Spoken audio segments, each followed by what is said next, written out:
దేవుడు మానవుల ఆలోచనలను, మానవుల ఆశలను ఆయన పరిశీలిస్తాడంట, ఆయన టెస్ట్ చేస్తాడంట. ప్రియ బిడ్డ, దేవుడు మన హృదయంలోని ఆశలని, కోరికలని, ఆలోచనలని పరిశీలిస్తాడు. ప్రియ బిడ్డ, మనం ఎలా ఆలోచిస్తున్నామో, లోపల మనము ఏ భావాలు మనం కలిగి ఉన్నామో వాటన్నిటినీ దేవుడు గమనిస్తాడు.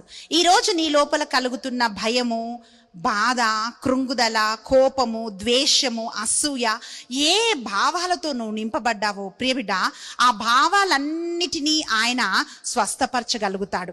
ఒక్కొక్కసారి మనం చాలా మంచిగా ఉన్నట్టు మనకు అనిపిస్తుంది. అంటే ఒకడే మనం చాలా ఆనందంగా ఉంటాం, ఇంకొక రోజు చాలా కృంగిపోయి ఉంటాం. మనం మానవులం గనుక ఈ ఎమోషన్స్ మన లోపల అప్ అండ్ డౌన్ అవుతూ ఉంటాయి. మనం వాక్యంలో చూసినట్టయితే మొదటి రాజుల గ్రంథం 19వ అధ్యాయం 4వ వచనంలో ఎలియా ప్రవక్తను చూస్తున్నాం.